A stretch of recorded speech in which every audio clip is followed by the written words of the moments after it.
Trinixapac can put you on. So as a first-time PGR user on a cool season grass in the transition zone, I would say start at approximately half to three-quarters the label rate of a new on that And grass and see how you do.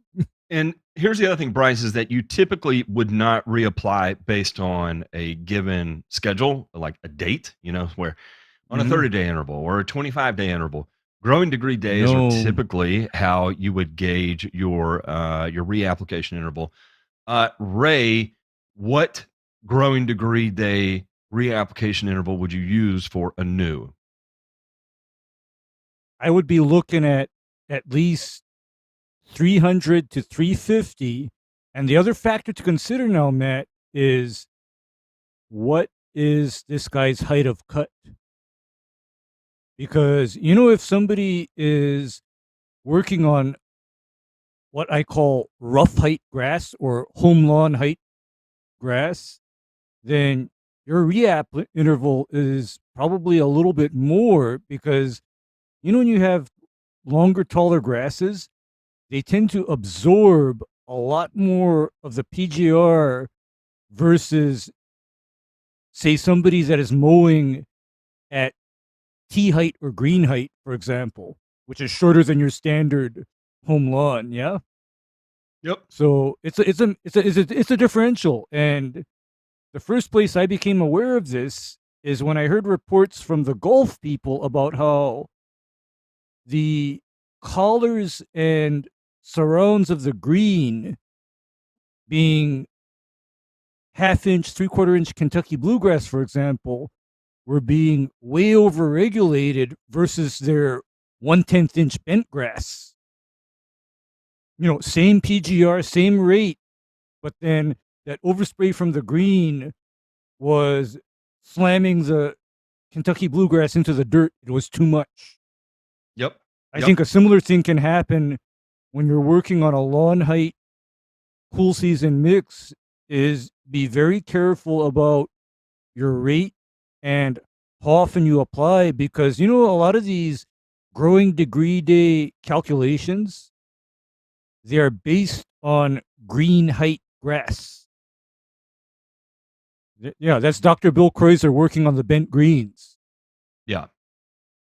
So you actually have to do this where you make an application and then you carefully observe when it takes effect and when the grass starts coming out of regulation so that for your individual situation how your grass is going to react and how long it's going to stay in regulation given your particular set of circumstances. I cannot give a one size fits all by the numbers type of answer because there's just a lot of variables that go into how to use and apply a PGR. Exactly. And, again, a new would be the most forgiving. So I would start there, like Ray said, reduced rates from label rates. And then, Mm.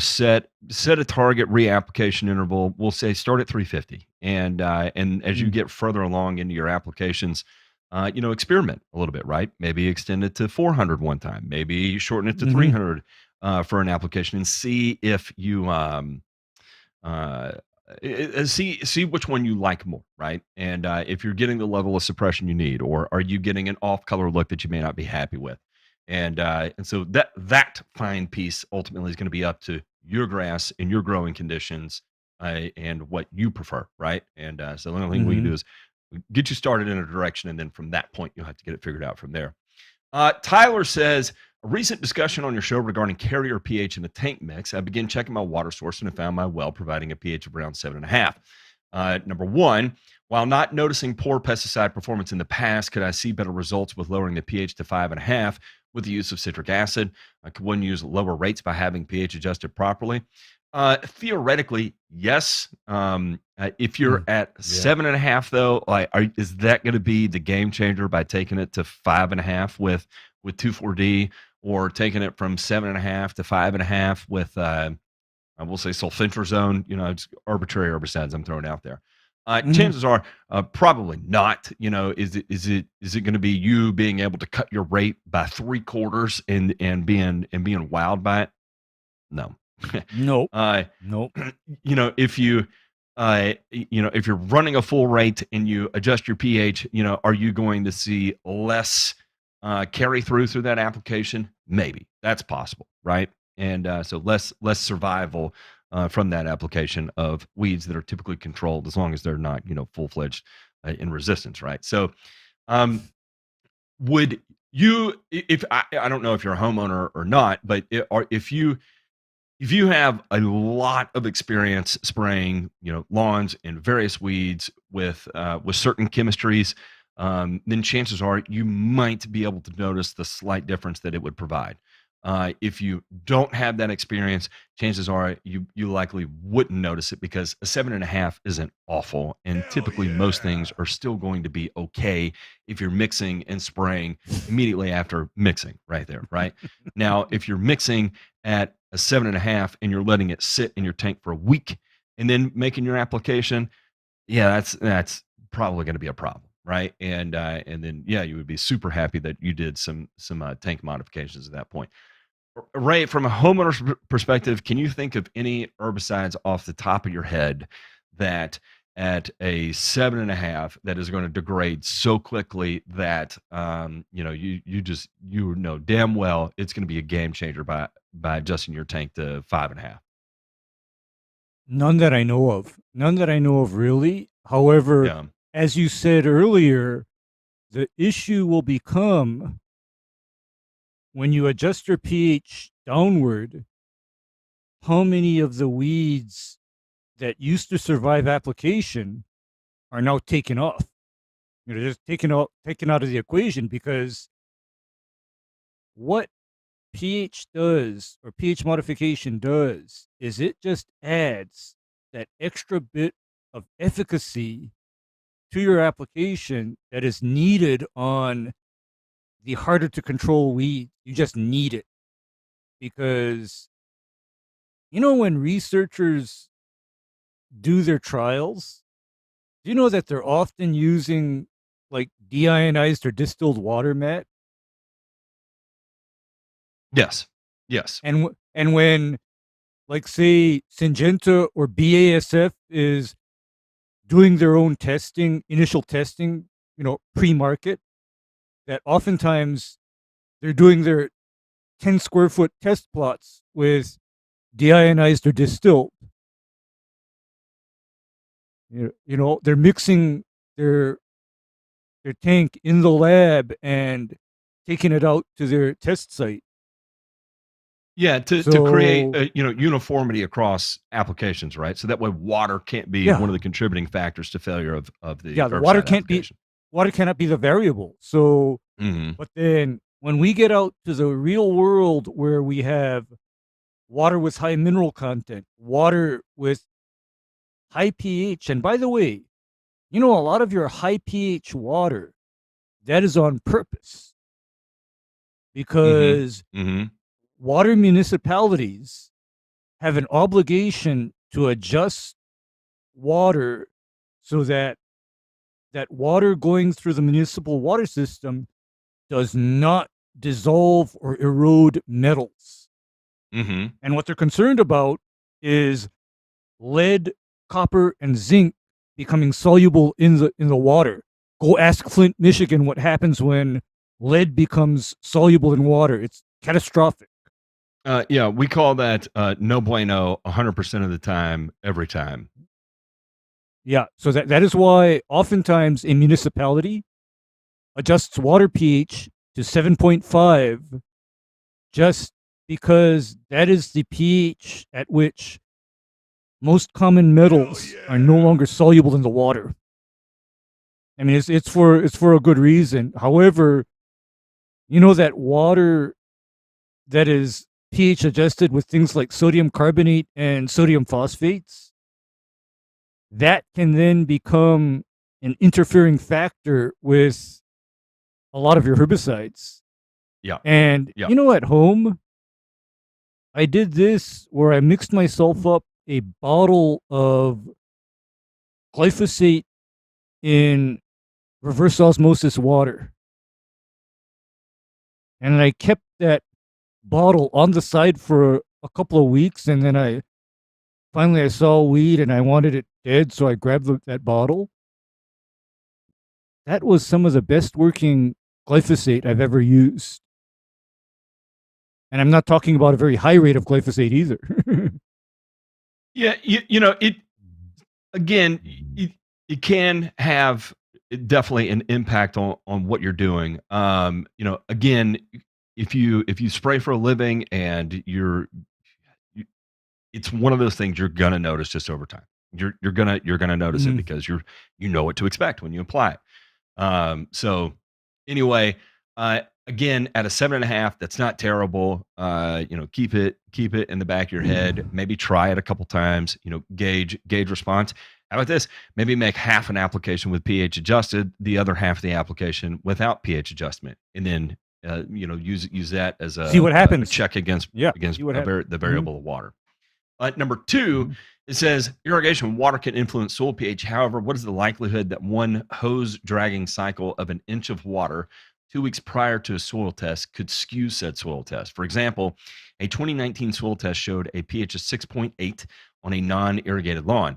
Using no other buffering agents, the next soil test this year showed a pH of 7.4. Same lab was used. Turf was watered no other time than a few weeks prior to taking samples. Am I looking at a skewed test, given my water pH is showing similar of what soil showed in the latest test? Okay, I wouldn't think that the irrigation water in that instance, 2 weeks after the fact, would have it moved that much. Now, here's the other thing, is that we'll say you applied ammonium sulfate before your previous soil test, and then it was not applied before your second soil test. Your pH may actually be closer to 7.4, and your application of ammonium sulfate skewed it down on that test, right? I just don't think a single watering, literally the buffering capacity of your water would have to be so high to move it 0.6 points over a period of 2 weeks. It's like, it's amazing. I mean, I don't know if you could get down hydrated lime at a rate that could do that and not kill the grass, right? So, actually, Matt, you can get hydrated lime down at that. I do it. Remember when I got to get pH back up from 6 back up to 6.5. That's where that 5 pound per 1,000 of hydrated lime comes in handy. But when we're talking about actual like municipal water, there's not enough alkalines and buffering agents present in that water to make the pH go up that high. However, my next question is, exactly what kind of soil tests did you have run? Yeah, I was thinking about that as well. Yeah, I mean, that's just our next questions. Yeah, he said lab, and I would assume that if he was talking about my soil, he would not refer to it as a lab. And that's just me giving him the benefit of the doubt, right? Yeah, yeah. So, but if it's a, I can't remember the other one. It's my soil, and then what's the other one? I can't remember the other Home Depot one that's like my soil, but a different brand. I do not remember. Yeah. Point being, if it's my soil, you have to take it and drop it in that plastic container that has a what looks to be like a filter in it. Then no, that is not reliable. That is not an actual lab. Soil Savvy is the other one that I'm thinking of. So yeah, that would be not reliable, and then actually use a reputable lab to get that figured out. You would be a Malic 3 is going to be like a standardized, a general. It will correlate with just about everything we do in the industry, especially if you're at roughly a 6.5 to a 7.5. A Mailing 3 is probably going to be a nice general foundation to give you everything you need to know. So anyway, I hope that answers your questions, Tyler. Rob from North Carolina, what's up, dude? We had the turf kid Ryan Dion. He had recommended his book Turfgrass Management by Kaminsky and Turgeon. There are many editions. Which edition is good for starters? It doesn't matter. The latest one would be the one you want. And if I can't recall, let's see. It came out. When was this? 2000? Was it 2019? 2018? Let me look it up real quick.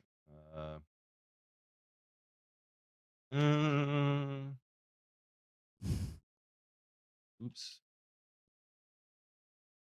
Okay, let's zoom through here. Yes, it was published on September 1st, 2019. So this would be edition 1.0. I personally don't know any editions outside of that. I have read this one. It's great. It's a nice low-level introduction of giving you a solid Soil RX blip blop ride is perfectly fine. That is a good one. Soil RX is a Malic 3 test. The other two are what's called an ion exchange resin, and that's what we're trying to avoid is the ion exchange resin, because we have documented over the last several years comparative results. Same lawn, same soil that was sampled, compared with a real lab versus their lab, and being a half a point of pH off, right? So what Soil Savvy's saying, or my soil is saying a 6.5. The actual lab is a 7.1, and then we actually manually test it ourselves by doing a 1-to-1 by weight of water to soil with a calibrated pH meter, and it comes in at a 7.12, right? Which just goes to show that we have replicated, personally, we have replicated, along with the community has replicated, the failure of being able to accurately identify the pH of a soil test from Soil Savvy and My Soil. They're just ineffective in that regard.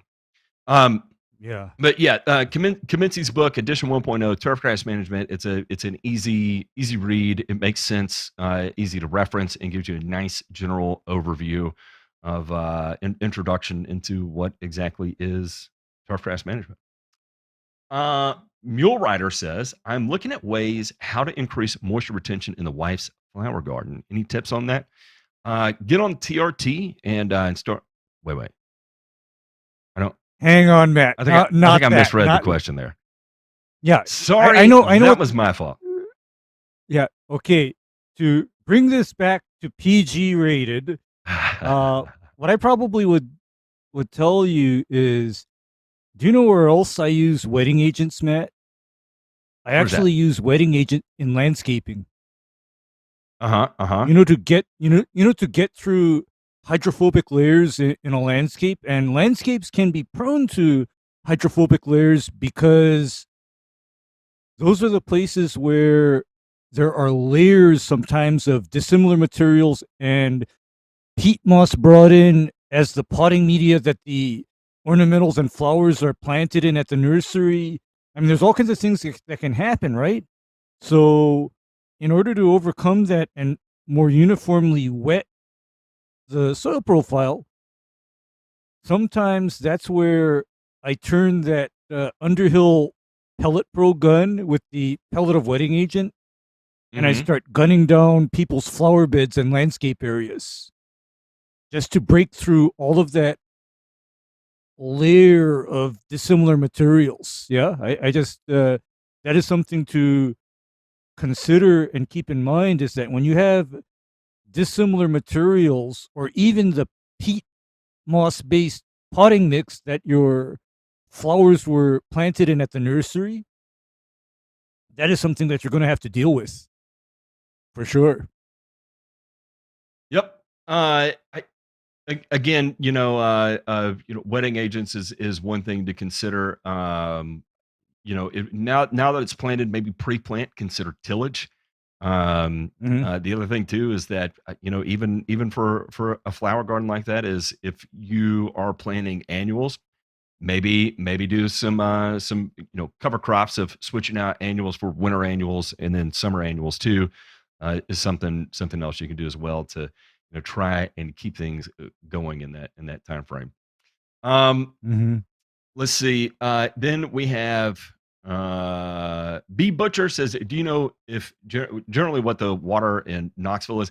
Look, this is going to vary based on utility district to utility district, right? So, for instance, I'm on Hallsdale Powell, and it's probably going to be different than if you're with one of the other water suppliers, right? So, I know that we are around 8 typically is what I see on the water quality reports here, 8 or above. But and again, I would say you're probably not going to see anything lower than 8 around here, just Mhm. because of the type of um, contaminants that can show up in our water. Don't forget, we have Oak Ridge National Laboratories here. We do a lot of nuclear research here. And we've got a lot of radon here, all the fun stuff of what happens when you start digging into the mountains and you unearth, it can show up in our water. And so, to play it safe, you're going to see quite the higher pH on the side, just to ensure nothing is carrying over from you know water flowing through the mountains. Charles Hurley said, "What about herbicide enhancers? Anyone use those as an alternative to AMS? The one I have comes from Growers Source Wildfire. I herbicide enhancer. I don't know. Let me look up Growers Source Wildfire. Let me see exactly what this is. It sounds like it's doing something special, but in reality, is it?" Okay, here is the label. Does it say What what it contains? All what's in right, it? it contains urea sulfuric acid, acetylenic dimethyl polysiloxane, other proprietary blends of surfactants and free fatty acids. So this is a combination of methylated seed oil, surfactants, and organosilicones plus an acidifier. So uh, Yeah. you can use AMS and a surfactant, or you can use this because effectively they're the same thing. Now, what this does is that it's combining 3 surfactant technologies, right? So, methylated seed oil, which is very good at penetration, right? I think is the easiest way to think of Mhm. it. An organosilicone, which is also exceptionally good at penetrating, that waxy cuticle on the surface. And then you have a surfactant, which, I hate this term, but making water wetter. And that's not accurate, but for to keep things simple in explanation, you're making water wetter, right? You're cutting down surface tension. How about those apples? And then you're getting Actually, a urate sulfuric acid, which is going to be acidifying. and you know what the siloxanes do in a surfactant, Matt?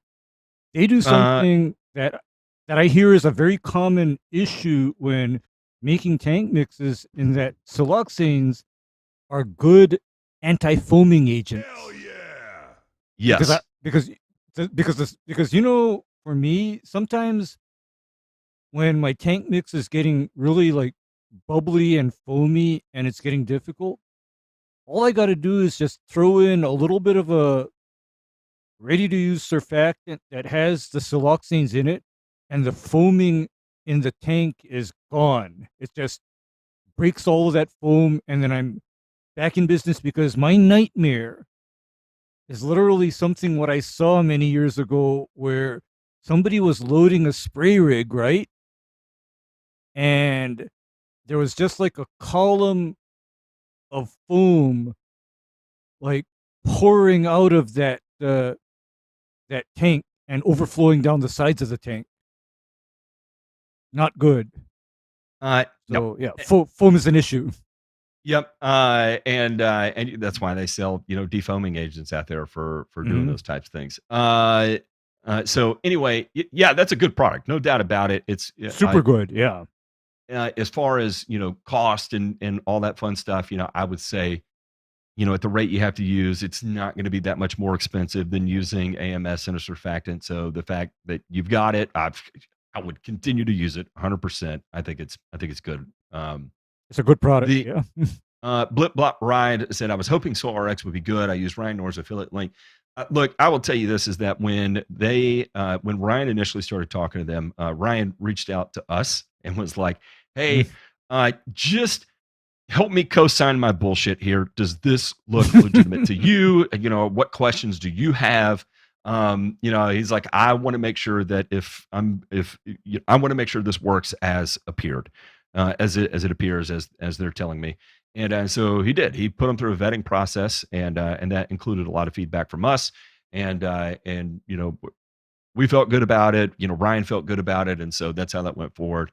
I will say, without a doubt, he did an exceptional amount of due diligence for something as simple as providing access to a soil test that not a lot of people know about. So that is that's a good deal in my opinion. B Butcher is in First Utility U District. So I looked up the water quality report here. They do not list their pH on the water quality report, unfortunately. And you know, they don't. Yeah, there's not a lot of information. They just basically tell you is that a lot of the bad shit that could be in the water is not detected or passes passes the test. However, they're not supplying the pH. So could you call and ask? Probably. I would be willing to bet that you're going to be at an 8. B Butcher, in my opinion, it is worth going to Amazon.com and finding a pH meter. Let's see. I will look one up here that I personally keep. I've got a bunch of pH meters that I keep, right? So I've got several at the office that I've got laying around. I've got a couple at my house that I have laying around. The one I use now is how much is this? It's $33.99. I actually got it cheaper. If you look around, you can probably find this. Oh, I'm sorry. On Prime, it's $28.99 here. This is a this is going to be a link that is not an affiliate link. I don't have the chat open. So JPink, if you don't mind, throw that into the chat. B Butcher, it's an easy one. It comes with a calibration kit. So you know you can calibrate it to make sure it's going to be accurate. I will say that for the most part, these things have been, I wouldn't say just like insane accurate, but definitely good enough for what you're trying to do, like testing the pH of your water at your house. And for $30, to have one laying around, I think it's a great idea.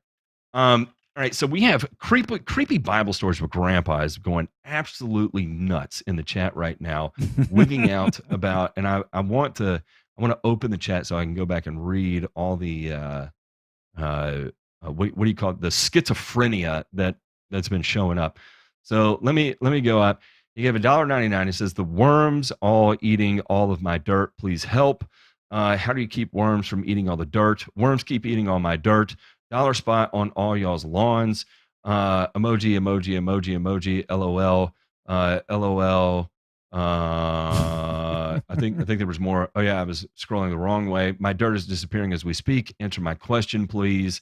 Scammed my donation. Is this a scam? Please send me my $1.99 back. Dan the Lawman, why do you have all that crabgrass and bare dirt? And then I have been setting worm traps I found on Temu. So anyway, your to answer your schizophrenic outburst there, if you have to ask why the worms are eating your dirt, then you've got much more significant problems in your life that you should probably address. I will graciously tell you to seek help. And chances are, by seeking help, it will only increase the probability of good things happening in your life. And if you feel like that is slander, please, for all intents and purposes and whatever, here he goes. Please. Oh no! Do not delete that. Do not delete that. Can you undelete that message? Or is it gone? Do not undelete that. So Yeah, it's Creepy in Bible stories with Grandpa says, I do not have, at least I don't have a mail order wife. This What? is absolutely clutch right here. So I'm going to copy and paste this on here just so it is there for everyone to see. And this, Oh my. I love exactly like I was talking about the amount of whatever mental illness you have going on in your head that not only are you going out of your mind to seek attention on a ridiculous question like why are the worms eating the dirt, when you don't get the answer you want out of it, you immediately jump to that. At least I don't have a mail order wife. That is fascinating, to be honest. Part of me wants to make fun of you to no end, but what I will say is this, buddy, post your physique. Show me your wife. Tell me all about your wife. Tell me what your wife has accomplished in her life. Tell me about your wife's education. Tell me about the adventures that she has sought out through her lifespan. Tell me how long y'all have been together. Tell me how many kids you have together, and then we can do the. I can do the same thing.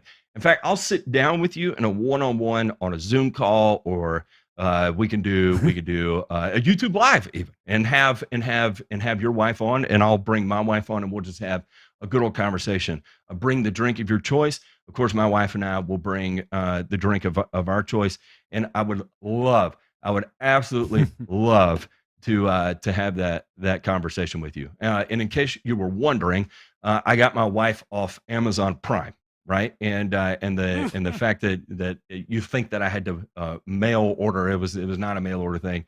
It was Amazon Prime. She was here next day shipping.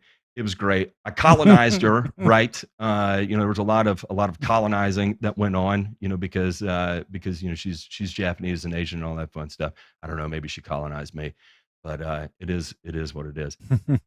By the way, just so we're clear, and I don't want you to forget about this creepy Bible stories with Grandpa, is that you are a complete and total piece of shit, top to bottom, left to right. You bring zero value to society. You bring zero value to humanity. You bring zero value to your family, and you're a fucking zero, a loser, a nobody. And may God have mercy on your soul. Cool, figured it out. I said a lot of people are saying I figured it was Spencer. Probably is.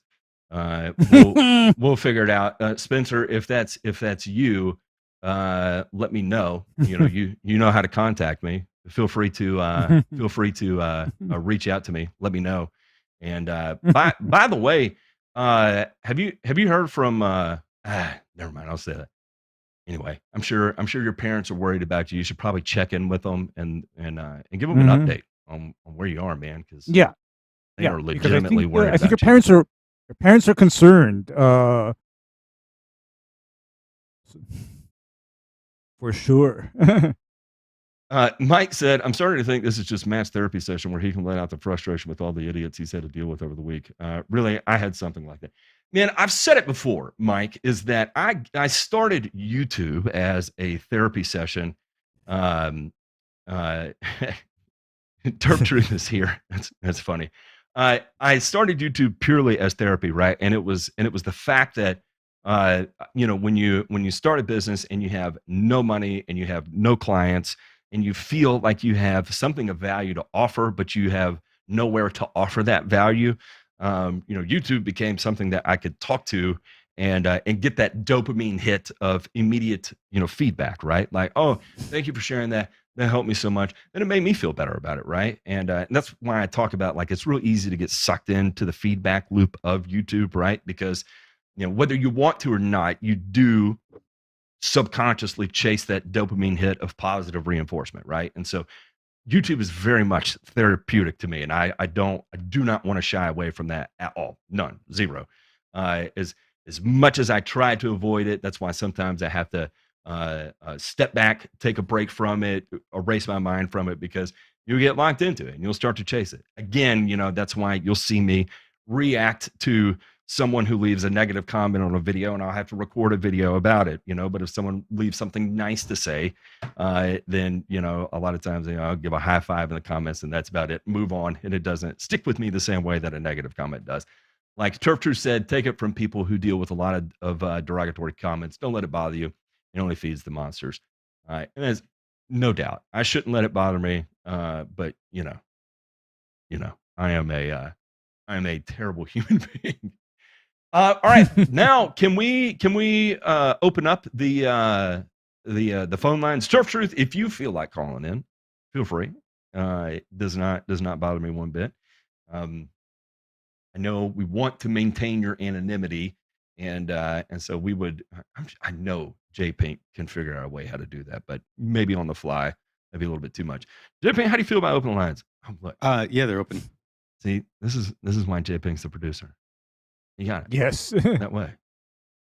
304-804-7277. That is 304-80-GRASS. That is 304-8047-ASS. Go ahead, cowboy. That's my favorite. Who do you think it is? Is this Derek? No. Who is this? I ain't got no goddamn turtles, and I ain't chasing snakes. Oh, there it is. It's Busy Bees. What are you doing? It's what Michael are you doing, BB. Hey. Yeah. What's going on, y'all? Another damn paradise. What are you up to? Actually, on my way home with my landscape trailer. I got the dump trailer at the house, I got the gooseneck at the house, and I just went to my brother over at the fire department about 30 miles away. Well, no, about 30 minutes away, but about 13 miles. Picked my landscape trailer back up with all our fucking equipment on it. That way I can try and mow tomorrow. Well, you called you called in, and I'm going to interrupt you here. And what I know that when you call in is that you have psychologically overcomplicated the shit out of something, and you want to call actually, in. No. No. You brought up a good point about the dopamine of YouTube. Oh, we're talking about dopamine hits. All right, we can get behind that. Oh. Well, I mean, you said you was looking for a way to like express and everything like that, and you get off on. Well, I wouldn't say you get off on a high, but you get a high and you get a dopamine fix being on YouTube, being able to like actually express your views. Since I joined Brent with Western Mass Turf, I get that same feeling per se. Like you've been on, Ray's been on, y'all both can attest to this. The only thing we want to do is actually bring the truth across. We wanted to make it to where everyone knew the truth. And I mean, that's like I don't know if asphyxiation is the right vocabulary for that, but maybe it is, maybe it's not, but maybe I'm looking for a different word. It has become an obsession to find and broadcast truth. And I don't call it the truth. I call it truth, period. Because it's facts. And facts aren't negotiable. Am I right? I would 100% agree with that. I'm going to play like, when we would get somebody something, like, okay, this is how we would approach it, but we don't know your climate, so you may have to tweak this a little bit. Exactly. I'm going to play DeMay here, and I'm going to say that it's an effort to try and provide information to the best of your ability, right? And in that mistakes are going to be made. We have Turf Truth is in the chat, for example, right? And what is wonderful about Turf Truth is that whenever they are defending a position or attacking another person's position, is that there's always they use a body of aggregated evidence as justification for their stance, either for or against something, right? And that is that it takes someone who's very well read, very well educated, and knows where to find the literature in order to be able to do that. and to say that we don't, I can't tell you the number of times that I have hopped onto Twitter in the middle of a live stream and typed in, from @turf truth and then a topic, right? Whether that be gypsum or whatever the case may be, and used it to be able to quickly reference something that I remember them having talked about before, to be able to reinforce a position or whatever the case may be, or reference the body of evidence that is existing in the world, right? And I think it's difficult to do that, right? Especially from a live standpoint. When you're recording live, it's difficult to do that because you can't take the time to sit and type it out. Now, with us, when we have three on, it's a little bit easier, right? Because I can push the conversation off to someone else and let them talk while I get on the Google foo and start doing the Googling that I need to do, and vice versa. And we can kind of work in unison on that way, right? And or vice versa. You can, hey, Jay Pink, remember when I told you about this or something that I know about, or can you cross-reference this ring? Yes, 100%. And a lot of that happens, but at least from the standpoint of again, I'll dive more into the emotional psychology aspect of it. Is that all right?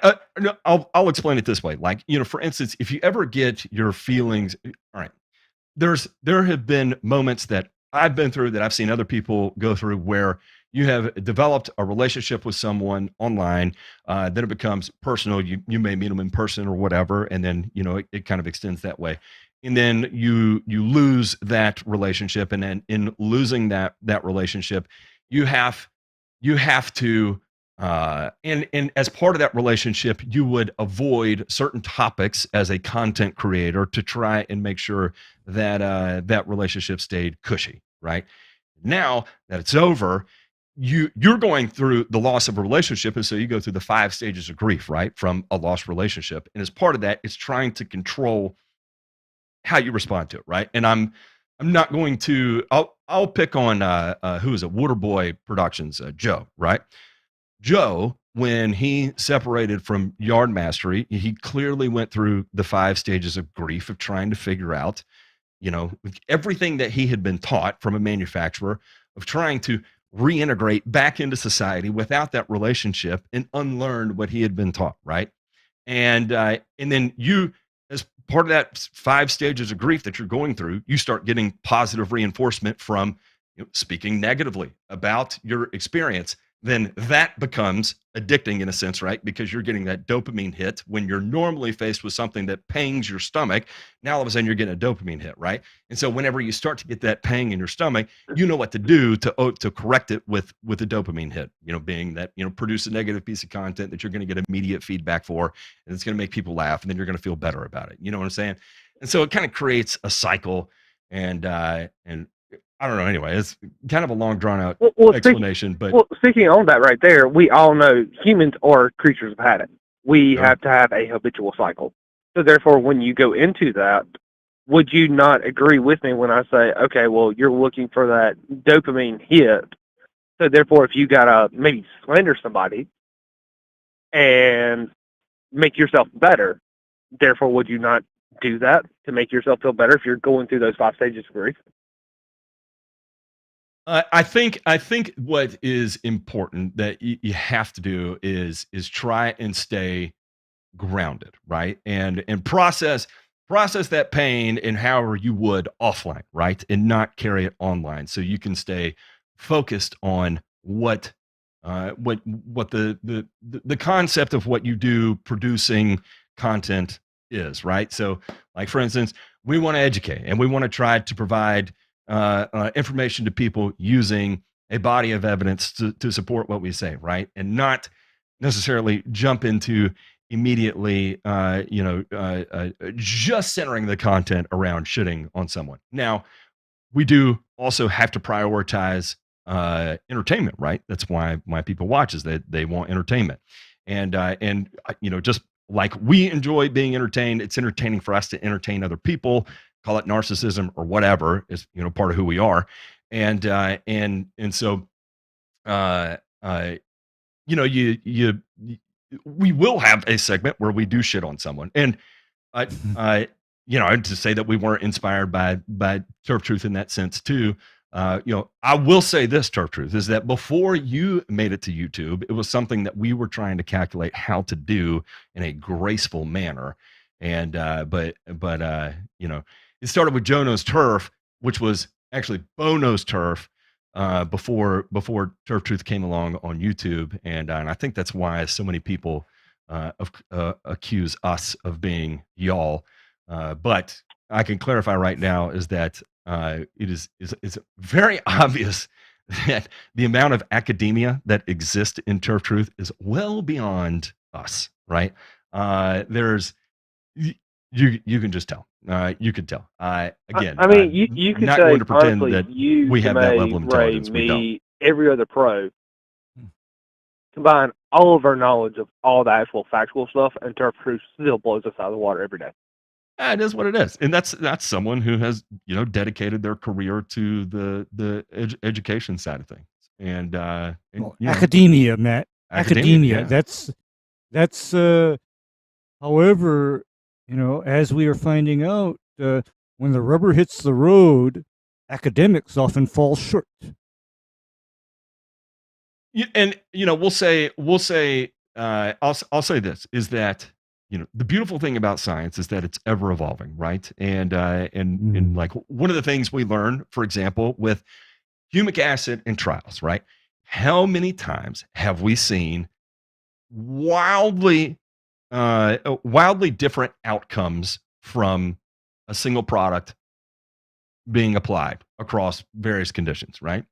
And so it's really difficult to narrow down what the consistency of that application is going to be, because you know, it's so far the body of evidence has been gathered is that there's so many variables to take into consideration: source material, pH, is it derived from just organic matter? Is it derived from linardite? Is it derived from peat moss? You know, you're going to get all kinds of different. Then you've got various, you know, soil types that are going to elicit different results. Is it sand based? Is it 85% sand? Is it you know, 40% organic matter? Is it a hydroponic system? Right? One of the questions I have on that, Matt, you know, different. What is results. the actual pH of the water that they're using for the humic when they actually make it in a liquid standpoint? Usually 9 or higher. For the most part, it's probably going to be like 11. pH 11. Uh-huh. And that pH is normally derived from adjusting water pH with potassium hydroxide or KOH. That's normally how it's done. You can do it with potassium carbonate too. However, it is it's more expensive. You know, potassium carbonate's more expensive than potassium hydroxide. You know, is it going to produce a noticeably different product whether you use potassium carbonate or potassium hydroxide? I don't know. You know, I can tell you this is that it's easier to buffer into an acid with potassium carbonate than it is potassium hydroxide. This is another great point here. Turf Truth said an argument could be made that humic acid does not actually exist naturally, and I'll explain that with a little bit more context. Right? It's you know, if you were to analyze, you know, organic matter in the wild, we'll say that. If you analyzed it, you know, so you did HPLC analysis or whatever, you're not going to see the humic acid molecule. What you would have to do is that in order to measure the humic acid content is that you would actually have to react it with hydroxide or something high pH. And then you would measure what goes into solution, what actually dissolves at that point, right? And so the argument that one could make is that does that chemical reaction between organic matter and a hydroxide or a chemical reaction with a carbonate actually produce the humic acid molecule that you're measuring?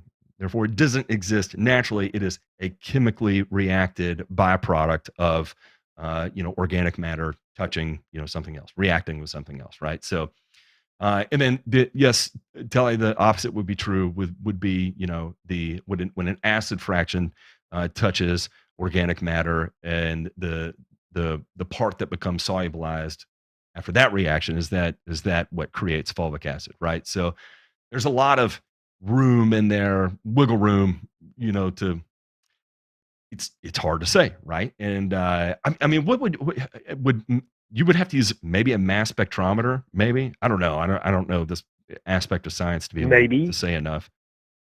Ray, what if you wanted to see a humic molecule, like by analyzing, 10 grams of compost? I mean, could even a mass spec do that? Possibly. But anytime you send something through a mass spectrometer, whatever you're analyzing has to be dissolved in some kind of a solvent that is compatible with the mass spectrometer, and of course is capable of solubilizing that particular material.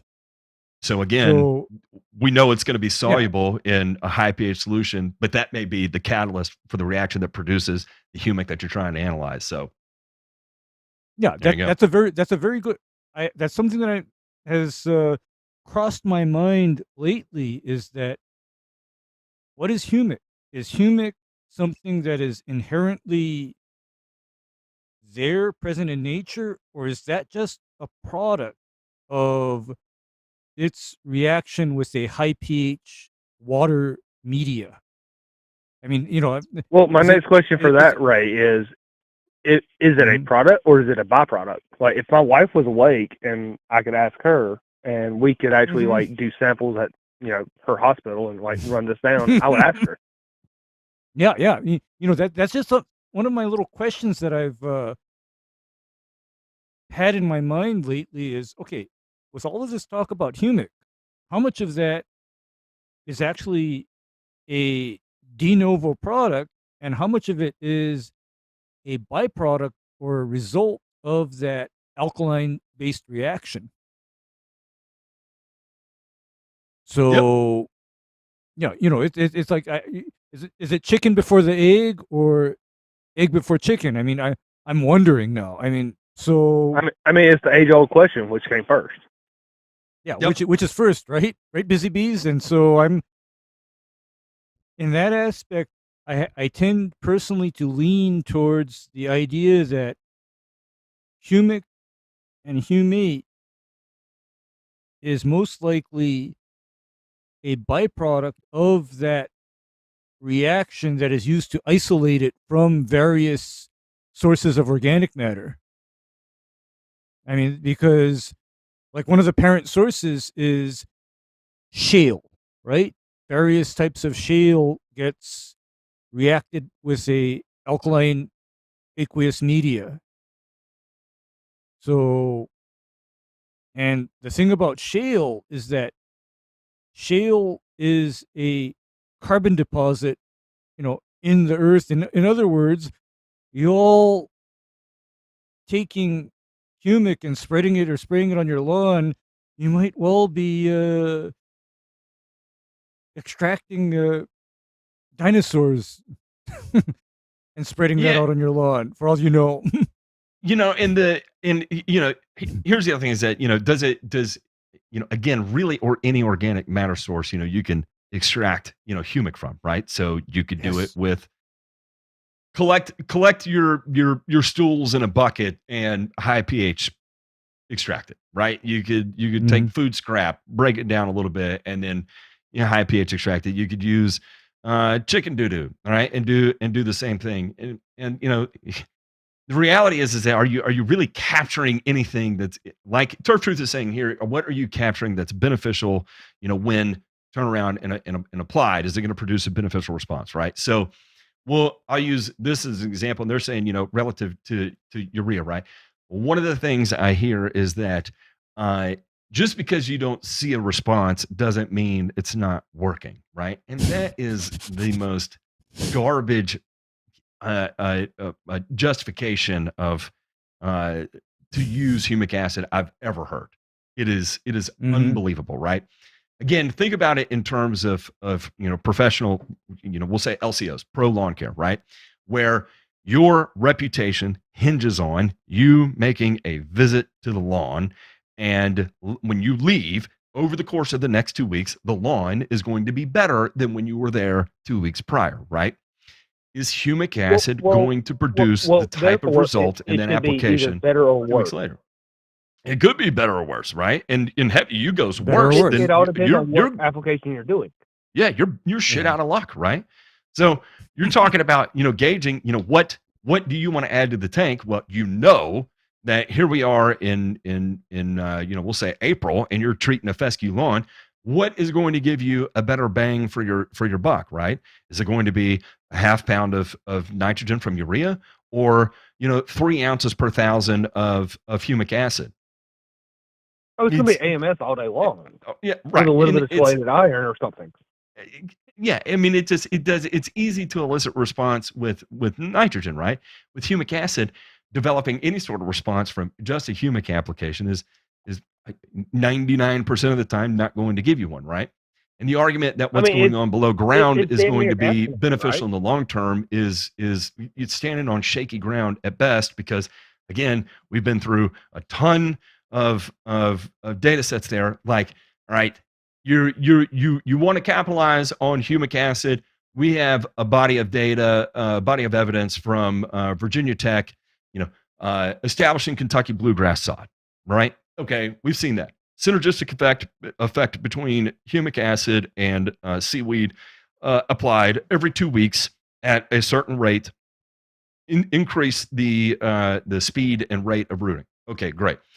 When timed prior to drought stress and applications continued through the period of drought, we saw better turf grass quality when applied every week or two, right? So, but again, that sounds great. That sounds promising, right? Like, oh, I can do the same thing. Here's the thing: in a pro lawn care sense, how many people are applying every 2 weeks? Nobody. On the other side of things is who you have to time that first application correctly. How easy is it to do that in a pro lawn care setting? Difficult. How many homeowners are going to be able to time that, right? How many homeowners are so well versed enough in looking at hundreds of different properties to have years of experience to be able to say, man, I'm looking at my forecast, and I know when I see this forecast over the last 10 years that this is when everything turns sideways, I need to start my applications, right? That takes tons and tons of time and acreage to develop that, right? So in order for the average person, or even above average person, I'd say even highly skilled person, to get that right, to justify that cost, to justify that investment of repeat applications, is likely not there. It's not going to give you a return on investment, because something will get messed up. Your schedule will get messed up. Your starting point will get messed up. Perhaps you enter a rain period 3 weeks into it, and then all of a sudden, all that work for prepping for drought stress went for naught, and then you're out. All that money you just spent, and you could have just held on, and you wouldn't have had to worry about it to begin with, right? So anyway, point being is that there's so many variables to take into consideration, is likely not going to work out for you. No, but prime example right there. You said, like, hit it early, then you hit a drought stress, then you hit hard rain. The Northeast, like ProTurf Serve, Lushy, Jesse, Jacob, everybody up that way, they've been hammered with this. Dan down there in Florida, they've been hammered with it every single day, from what I'm assuming, from what I'm getting told. Mm-hmm. How do you actually make your program work there as a professional LCO that does this day in, day out also? All right. Well, I gotta make this your last question, because people are calling in like a madman. But I'll answer this. Is that, well, I'm sorry I triggered some points. No, you're good. You're good in that. All right. So again, that much rain that you're being pounded with, I'm not going to use the word shit out of luck, but for the most part, yeah, shit out of luck, right? So what tools can you draw on to help you in that scenario, right? Now, if you're getting, one rainfall a day, that's going to be 3 inches of rain in a 1 hour time period, then yeah, I mean, you're gonna lose color, and there's not really a whole lot you can do about it. And if it's coming down that aggressively, even trying to rely on something like methylene urea is going to be difficult to do. In my opinion, methylene urea would be your best bet at trying to keep nitrogen available to the plant as possible. And I probably wouldn't just apply just methylene urea, because just methylene urea in and of itself is not a strong color responder, right? So you would probably have to add a certain percentage of straight urea, dissolved in that mix and sprayed.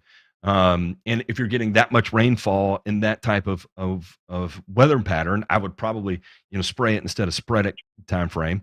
But here's the other thing too, is that say you're getting an inch in an hour, then why I would probably look at granular. And I know that this is where it starts to get squirrely, right? Is that with the polymer coatings, is that one of the things we've seen is that a PCSCU, for instance, polycoat sulfur coat, is not giving that much more longevity than just urea is. Now, as you start getting into duration 90, duration 120, yeah, you're getting a longer response out of it, but at what cost? Then is it worth that additional money? And that's up to the applicator, right? I can't make that judgment call. That's up to the applicator, because they're having to make that judgment call based on what other people are doing in their area, right? So if you are making an application of just urea, and you're not going to get out there for 8 weeks, and you're getting that kind of rainfall, and that 3 weeks into your app, 4 weeks into your app, it's all going to be gone. But your competitor is applying 50% duration 120 and 50% urea, and then when they go back out there 8 weeks after the fact, it's still got color to it, then you look like you don't know what you're doing. So you have to justify that cost to make sure that you're delivering a result that your customer is going to be expecting. Well, let me interject on that one right there, because also you said if we're getting 3 inches per hour, even in the best conditions ever, your soil can only uptake ½ inch per hour. Oh, yeah. No matter what it is, even if it's a sand base. Right? Can you say yay or nay? Absolutely yay. And this is where, remember what I said about people making applications before heavy rain? What do I always say to that? Don't do it. Why Don't do it. the hell are you doing it? Yeah, why the hell are you doing it? Because your application, I don't care if it's some kind of super duper coated duration type material. Do you know what I've seen happen to coated duration type materials in heavy rains? The only thing you should be doing in heavy rains is if you're trying to amend your fucking pH and you're running fucking citric acid. Or lime to drop your pH. But other than that, any kind of granular fertilizer, what happens if it's coated is that it rains hard enough and that stuff starts to float. And when it floats, that's no bueno. Because it's going to float and end up where exactly it doesn't belong. It ends up in the Jimmy's Lawn Care of space. Inside joke. Exactly. Busy Pete's. Precisely. All right, Busy. We got to run. We're going to get another caller on here. Well, hey, I love you, sir. I got one question for you that you brought up. What? When you started, you brought up the chicken poop. Yes. So give me a quick response on this for monoculture crop fields. What? Monoculture crop fields. When you're using chicken shit, pretty much, as a additive to your fertilizer, yay or nay? Yeah, for crop, yeah, sure. So here's the thing too, and I think a lot of this also depends on your soil type, right? Where I'm not super studied in ag, but what I will say is that some of the people that I watched grow super ultra high yield stuff in like Valdosta, Georgia, for example, that have incredibly sandy soil. Similar in the area, so that's why if you got really sandy soil and you're using an organic matter like poultry manure, then you're going to slow that rate of infiltration and increase that the holding capacity, in and around that crop. So that would be good for you. Plus, you're supplying NP and K in a single application, right? So in that instance, yeah, it's a great option. Again, you're getting NP and K, and depending on is it broiler litter or egg layers, you may be getting a lot of secondary nutrients as a result of that too. And if it's broiler litter, then you could be getting a lot of organic matter as a product of it as well too. So anyway, in my opinion, yeah, I think that is a good thing. Thank you very much. All right, have a good one. Thank you, sir. Thank you. All right, there we go. We got Charles. Charles, I say Charles. Michael Beebe there is Charles Michael Beebe. Michael Charles Beebe in South Carolina. Sounded like a real country boy on the phone, and that's why you can't help but love him. That guy is South Carolina as it gets, through and through. Now he's got the real redneck side of South Carolina accent. He doesn't have that touch of foghorn, leghorn, tinge of South Georgia accent that you hear from some of the coastal South Carolina people. But I think he's from the Greenville area, so a little bit. Yeah, he's from Greenville, and the difference is that Busy Bees is not from, I guess, what I call the Southern aristocracy. You're right. Hey, frozen Alaskan chicken. Go ahead, call in, buddy. We've got it open for you. We're waiting for you. I have counted here. J Pink shared with us 1, 2, 3, 4, 5, 6, 7, 8, 9, 10, 11, 12, 13, 14, 15, 16, 17 missed calls from you. And so anyway, it's open. It's over for you to call. Go ahead. We're waiting. And in fact, I told J Pink, I said, if in the call, if anyone else calls, except for this guy, I'm curious what you have to say. By all means, I hope you're taking a trip to Knoxville. Let me know if you are. I need to know these things. I would love to know these things. It's good information for me. Unbelievable. Again, with this, I want to, with the topic of what I call foo-foo dust, right? Like additives. And this can fall into any biostimulant category that you have out there. There's always a use case scenario where you can get efficacy out of it. Now, is it always going to be a positive return on investment? That's the question you have to ask yourself. So, for example, like salicylic acid, non-debatably, you can elicit a very good net positive response from using salicylic acid. However, you can also get absolutely nothing out of it if you do not time your application correctly.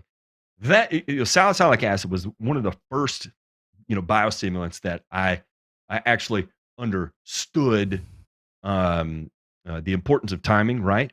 And there was an old product by Helena. The original formulation was a product called Kindle, and that was a salicylic acid product. And what I learned is that after spending $2,000 on it and making applications and going back and looking at the ones that responded really well versus the ones that didn't respond well, it was the weather pattern that you were able to see the similarities of when you got a good response, when you didn't get a good response. And what I noticed was that the ones that got timed appropriately did not elicit symptoms of drought stress as quickly as those that were not timed appropriately, right? So once I started spraying it after drought stress had set in, it wasn't like they reverted back to the pre-drought stress application, right? But the ones I caught prior to drought stress setting in, and I mean relatively close to drought stress setting in, delayed the onset of the symptoms of drought stress. And, again, as an applicator, right, it takes me a period of time to get to all my properties, right? If you've got 300 yards you have to get to, and you're only getting to 15 of them a day, then it's going to take 20. They say they're calling. J Pink, are we getting any phone calls here? You'll notice it says receiving calls in the corner, and we can see all these unknowns that attempted. But now that it's open, ain't trying. That's fascinating. Worked while Busy was on the phone, but now that no one's on the phone, it's not working. It's not coming through. It's weird. Well, as far as that salicylic acid is concerned, I've had a similar experience with it in that I use salicylic acid to deal with what I call wintertime limbo, where temperatures are not quite there to promote good growth, yet the grass is not dormant, and at that time the grass is also extremely disease prone. And the key to that is to make the applications before winter dormancy sets in.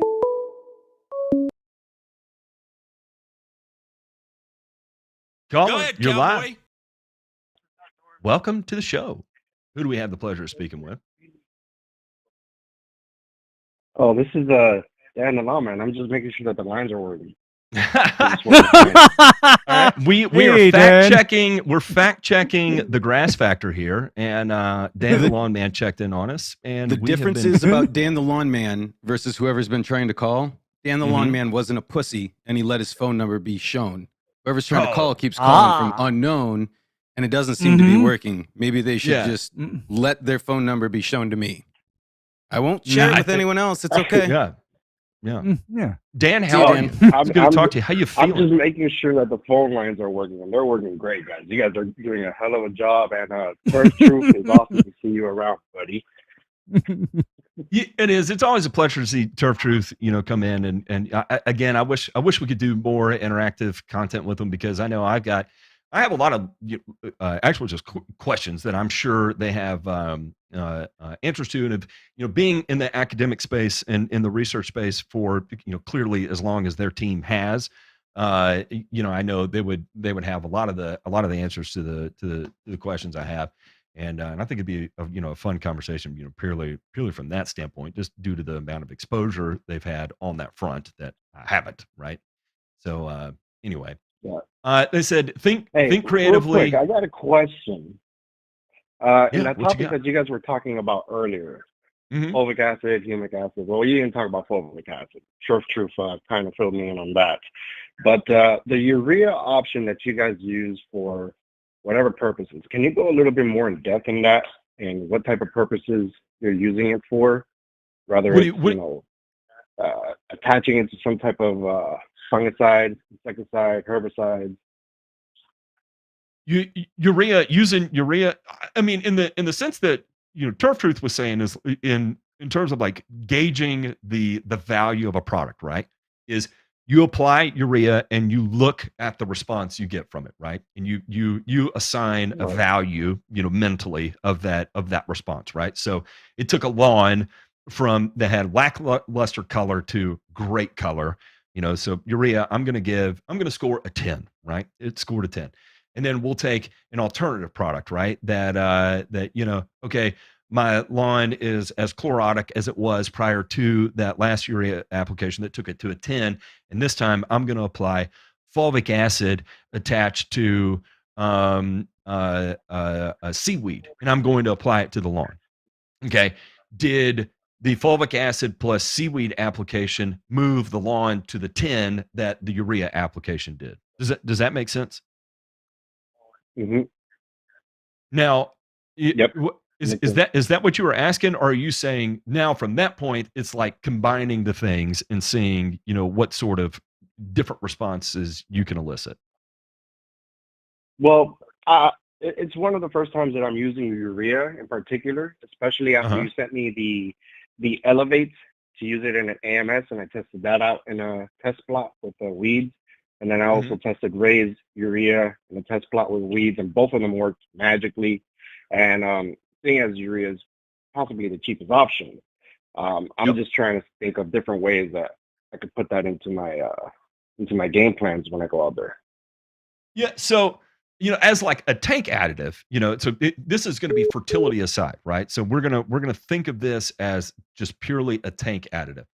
Urea is going to serve a couple different purposes, right? It's nitrogen, and so it's going to stimulate growth.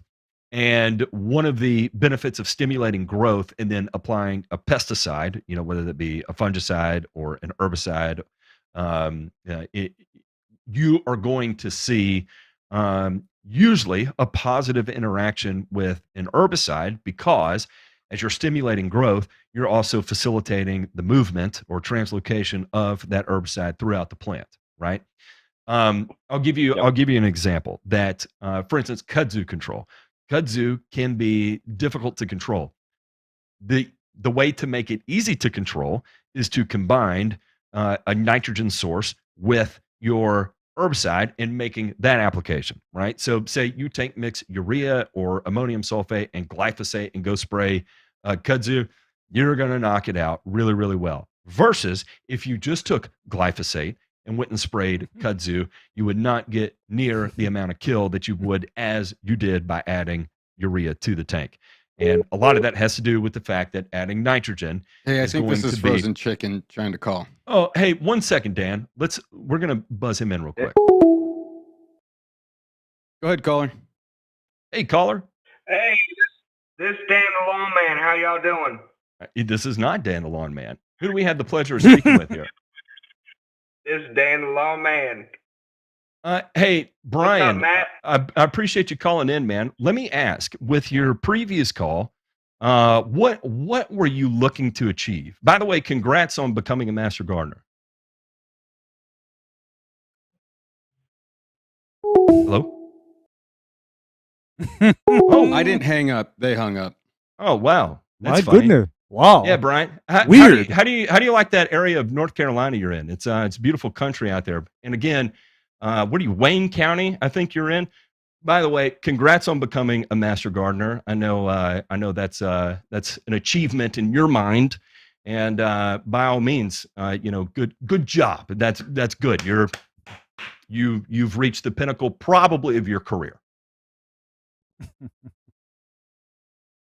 And what's even more fascinating about that? So people are asking who is that? Why he's so violently disappears. As a matter of fact, this guy Brian, we've been attracting the crazies lately, right? We had the one guy Spencer who was threatening to come after my wife.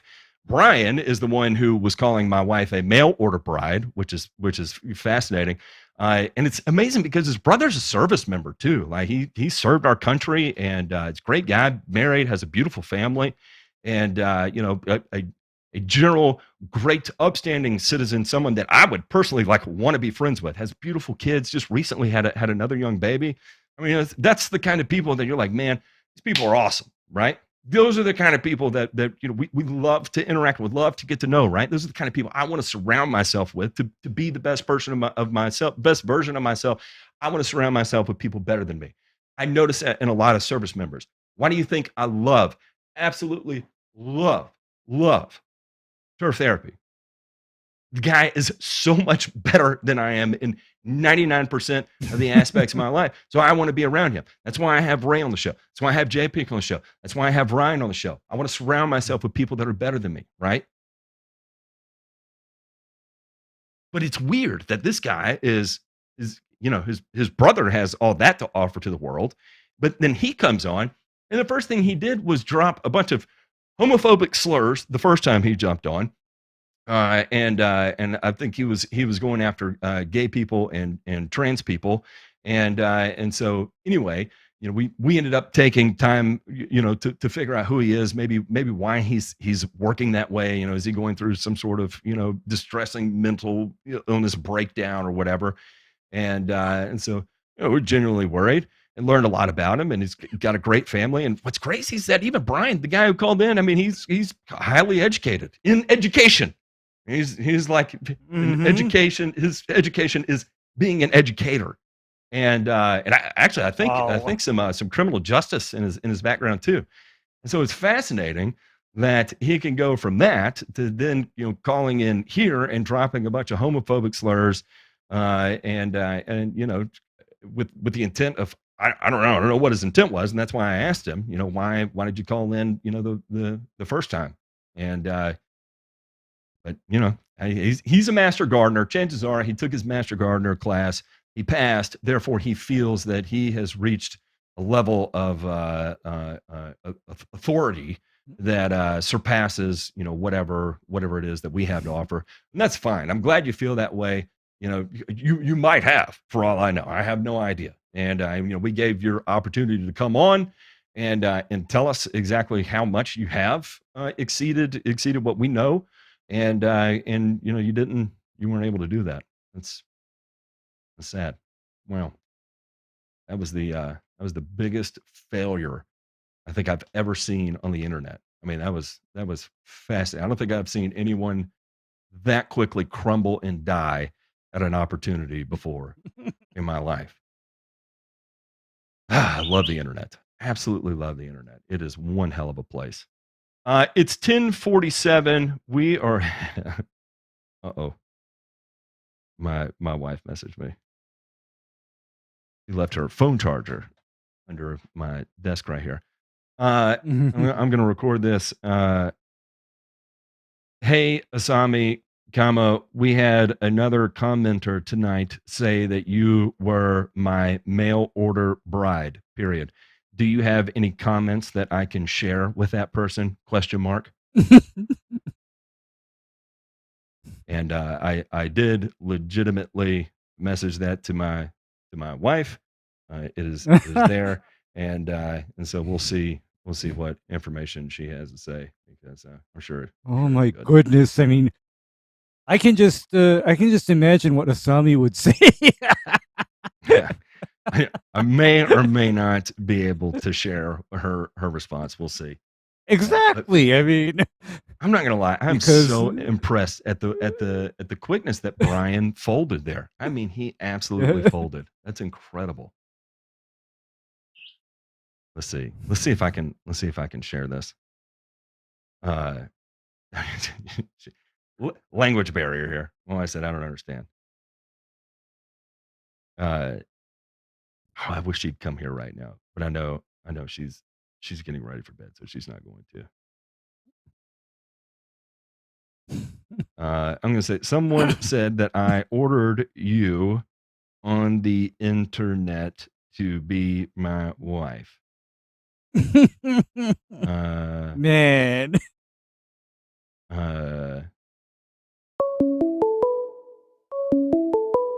We'll see. We'll see. Is this Brian? Brian, are you back? Go ahead, caller. Hey, how are you doing? Good. How are you? I'm good. Who do we have the pleasure of speaking with? Hey, so my name's Tyler. First time ever calling in. Coming in from Raleigh, North Carolina. I've moved into a new house coming. Yeah, love you guys. I mean, I've watched you for years now. Had a tall fescue yard for the longest time. Now I have a Bermuda yard. Brand new lawn, put in before I moved into this house. Wanted to see if there was any recommendations you could have other than pH, lime, those type of stuff that you would give for a new top homeowner. For in Bermuda sod? Correct. A Tipway in particular. No, man. And where plenty you of said it. Raleigh? Correct. Yep, just south of Raleigh, North Carolina. Okay. Yeah, man. Nitrogen is your friend. I would probably, where you are, you're going to be slightly acidic soil. Probably nothing even crazy. I would guess that you're going to be somewhere around a 6. So, as far as adding lime, I probably just out of the gate wouldn't jump in with it. Like, we'll worry about that right now. I would just worry about nitrogen. Urea is going to be your friend here. You can get a bag of urea, and if you don't feel comfortable spreading it at a low rate, because literally you would have to spread like 2 pounds per 1,000 square feet. That's difficult to do, right? what you can do is dissolve, we'll say like a pound in a gallon of water and spray it that way. If you want to do something even easier from a spray standpoint, then you could go get some DEF fluid that they use in diesel trucks, and drop that in your tank at 18 ounces per gallon, 21 ounces per gallon. Spray it that way. The other thing you could do is, especially your first application, go get a cheap bag of triple 13 from your hardware store, and put it out. Roughly how many square feet do you have? Do you know how many thousand square feet? Yeah, 2,600 square feet, so pretty small. Okay, yeah, not that big. So you know what? Here's what I would probably tell you is, because this is your first time feeding it, and we don't know anything about your soil, that how about 5 pounds of that triple 13 per 1,000 square foot, and 5 pounds per 1,000 of triple 13 is kind of a significant amount. It's easy to spread that much triple 13, and it's hard to F that up. It's pretty simple. Okay.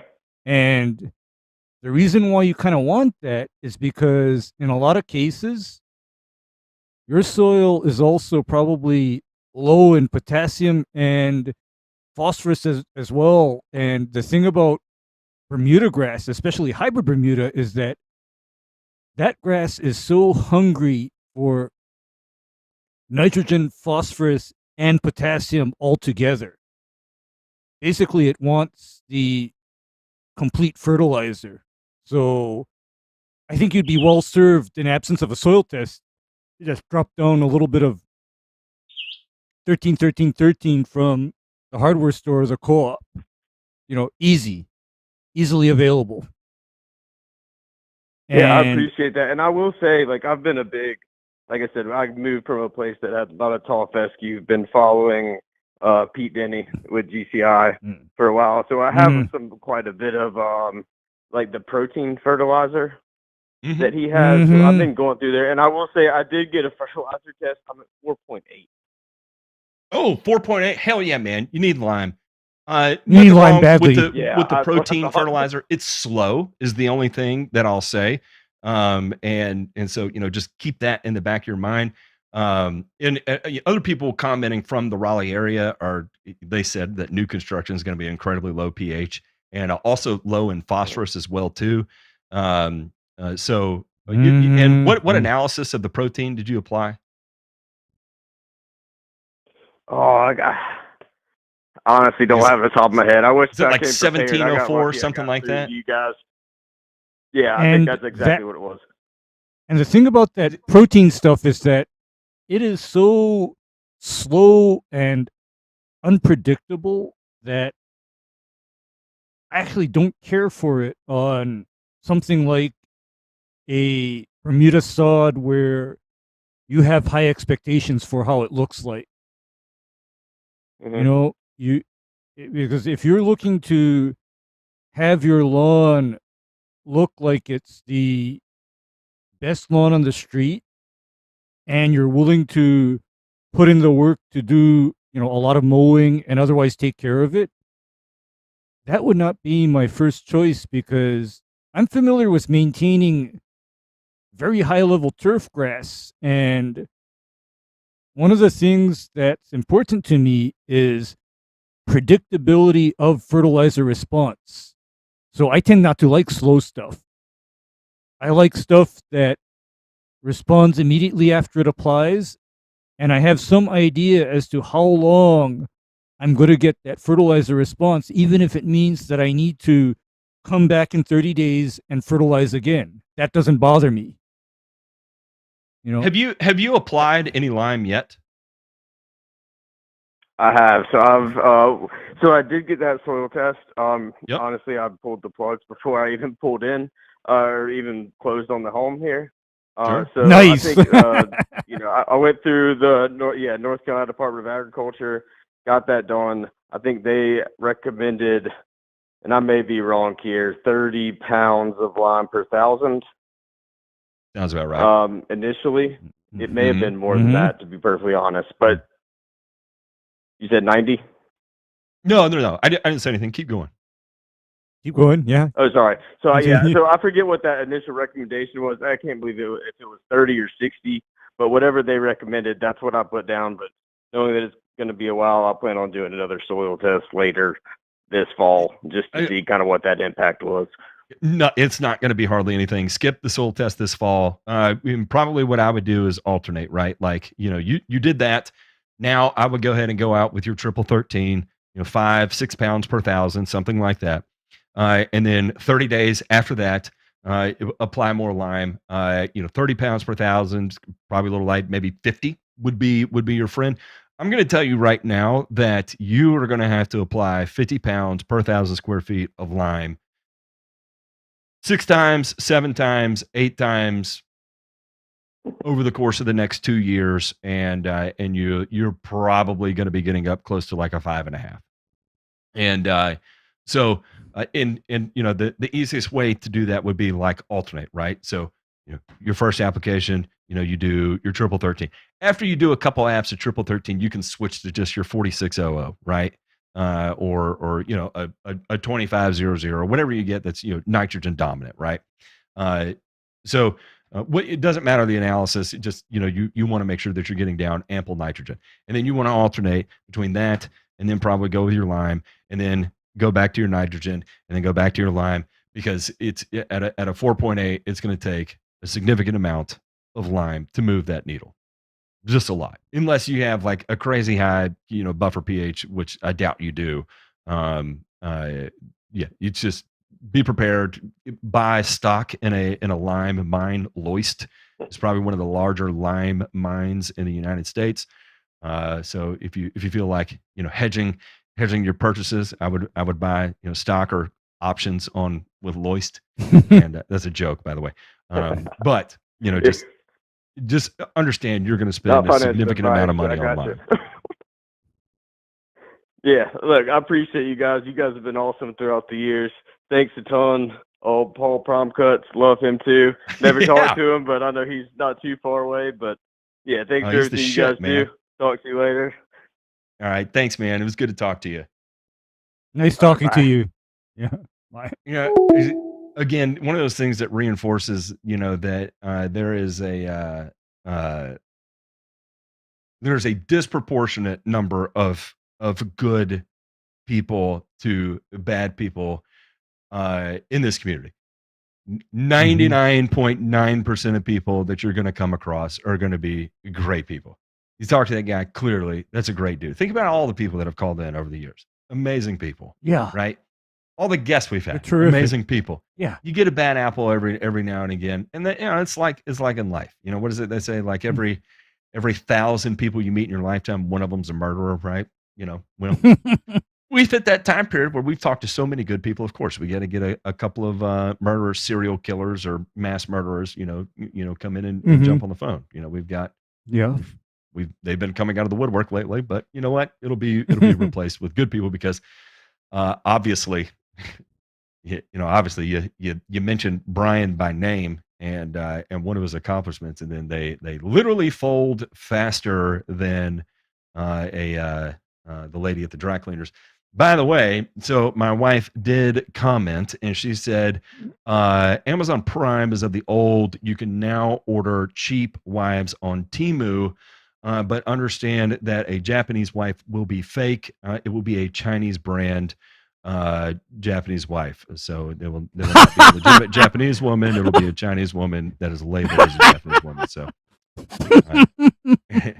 anyway, those are that. If you were looking for a mail order bride, Brian, that is the advice of my wife, and so there we go. All right, it's 11 o'clock. We are going to wrap up. Hey, real quick. What's up? JB in the YouTube chat. I don't think it's your JB. Oh, he said, just finding your podcast this week. I am taking a deep dive trying to find my first battery sprayer. Do you have a recommendation for a good sprayer? Maybe one that you've used in the past. Thank you all for sharing. So I don't have a lot of experience with backpack sprayers. It was Palmer Turf Therapy that I think he used the Jayco. Jacto, yeah. Jacto. And liked that. I think it had a lot of features like pacing features and some other things that I thought were really unique. You know what? And cool. You know what Jacto actually? You know what Jacto actually is? What's that, Matt? That is like a very high quality brand from Brazil. Okay, they are high end because they're made for agricultural and industrial use. They're not exactly a consumer product. Okay, they're serious. I mean, because the pitfall that I see with a lot of these battery powered sprayers is that they're basically clones from the same factory in China, most likely, that's now flooding the market from China. They're essentially like, there's nothing different about it. And my next question to you, JB, would be, how much area are you planning on covering with this backpack sprayer? Because it matters. Nor, which one are you using? Nor's using a $79 one. He said it's still kicking. Which one is that?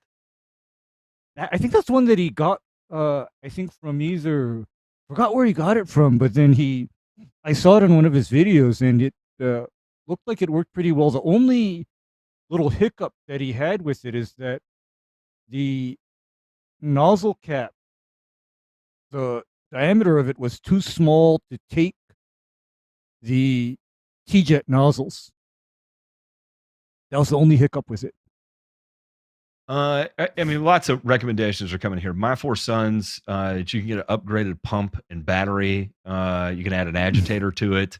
It looks like it's got 100 PSI on it. Flow Zone is coming in. I've seen multiple people talk about Flow Zone.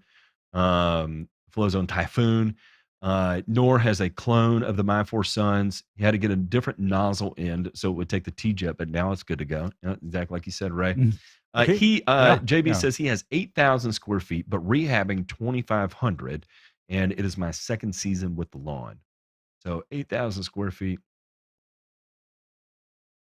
Yeah, not bad. I mean, that's 2 fillings on a 4-gallon backpack sprayer. Yeah. That's still 2 fillings if I did it with my 7-gallon. So same difference. Mm-hmm. Because Matt, what is 10 minutes to cover 8,000 square feet?